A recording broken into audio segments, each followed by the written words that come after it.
Steph, did you have sorry. Do you have any parting message for DeWanna or anything? Like that, you've coached her before the season, obviously. Yeah, I mean, first and foremost, obviously we're disappointed that things didn't work out. I love DB, and so I'm thankful for the time that we've had, and certainly, want her to be happy and wish her the best, and turning right now our focus to our team and what we can do to continue to get better. I mean, DB is somebody that I have so much respect for. She's a Hall of Famer.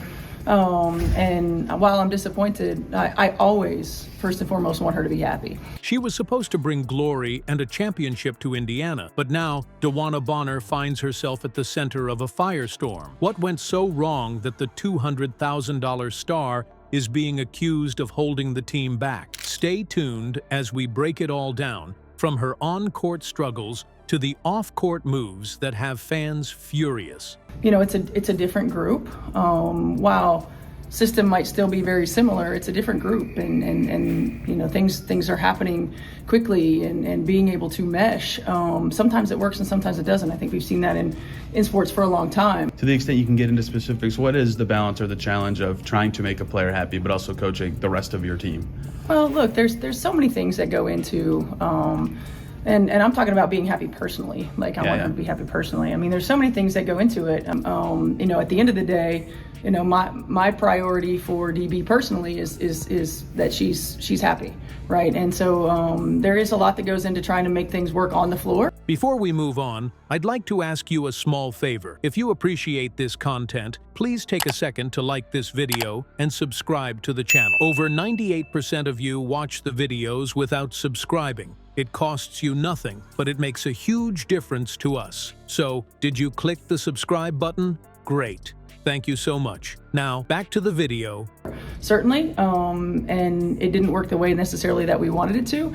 And sometimes when that happens, a lot of other things come into play. So, I'm disappointed, but I love her, and I will always want the best for her. I stay in my lane and let our strength and conditioning and our physical, our AT staff do what they do best.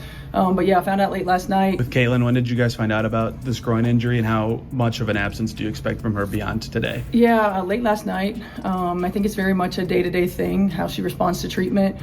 When DeWanna Bonner signed with the Indiana Fever for $200,000, the expectations were sky high. Fans thought she was the missing piece, a proven star who could guide the team to serious playoff contention. But as the season unfolded, the excitement turned into bitter disappointment. Bonner's game, once dynamic and reliable, suddenly seemed out of rhythm. Her numbers took a hit, and it wasn't long before people started asking, "Where's the player we were promised?" Things got even more confusing when Bonner started missing games. Coach Stephanie White wouldn't give clear answers about it, and rumors began spreading like wildfire. Some speculated injuries, while others hinted at a brewing conflict behind the scenes. Whatever the reason, Indiana couldn't seem to find stability, especially with Bonner's inconsistent presence on the team. And then came the real issue: playing styles. Caitlin Clark, the young phenom everyone in the league couldn't stop talking about, was all about speed. She will find the next play naturally. We need her to do that. She's been incredibly efficient all season long. We just have to find different ways to get her touches that allow her to be successful. I like the fact that we were able to maintain consistency on both ends of the floor, that we withstood a run. We knew they were going to make it. I mean, Seattle's a great team. They have a lot of weapons. We withstood their run. We handled the ball. I felt like our execution on both ends of the floor was really good. And what are you excited about having Ari back? Yeah, really excited about having Ari back. I mean, certainly, her pedigree, her ability to have the ball in her hands and make plays, not just for herself, but for her teammates, and this tone that she sets on the defensive end of the floor. She thrives in a fast-paced, aggressive game, a stark contrast to Bonner's slower and more measured approach. During games, it was painfully obvious. Clark would break out, pushing the pace, looking ready to take over, but then the offense would hit a wall. Bonner's deliberation wasn't just a mismatch, it was a roadblock, and the frustration was practically written on Clark's face. The fans didn't hold back either. One of them even labeled Bonner as being more about glamour and the glitz than the grind of winning. You can imagine how that went over. On top of that, Bonner fueled the fire when she started scrubbing her Instagram of fever-related posts. To a lot of people, it felt like a signal she was already mentally checked out. Then there was the infamous outburst.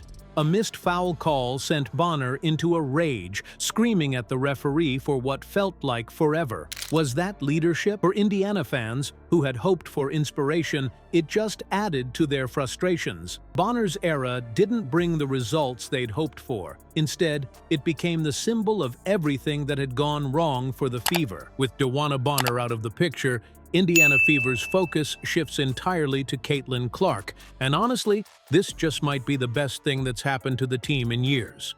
You know, certainly when we get C back, it gives us the ability to play C off the ball a little bit, take some pressure off of her. I mean, she's getting hounded 94 feet, 40 minutes a game, every game. Clark's style is the definition of high-energy basketball, constantly pushing the pace and keeping her opponents on their heels. She thrives in chaos, turning tight defensive transitions into fast break opportunities that leave defenders scrambling. Now, the Fever have no choice but to fully commit to this tempo, and that could mean a revolutionary shift in how this team operates. Without Bonner, the door swings wide open for the younger players to step into bigger roles. Instead of slowing down to accommodate a veteran's deliberate game, they can now match Clark's relentless speed. Imagine what this team could look like. A roster built for transition points, one where every player feeds off Clark's intensity.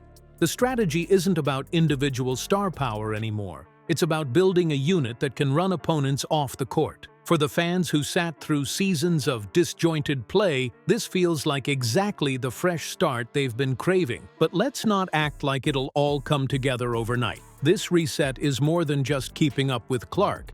It's about creating chemistry. The Fever have to focus on developing their young core into a cohesive group that works toward one goal: winning games. It's not just about speed for the sake of it, it's about efficiency and creating opportunities that count. Clark's leadership here is key. She's already shown she can set the tone on the court, but turning that energy into actual consistency will be the real challenge. And the buzz? It's everywhere. Fans are ready to rally behind a team that feels like it belongs to a new generation.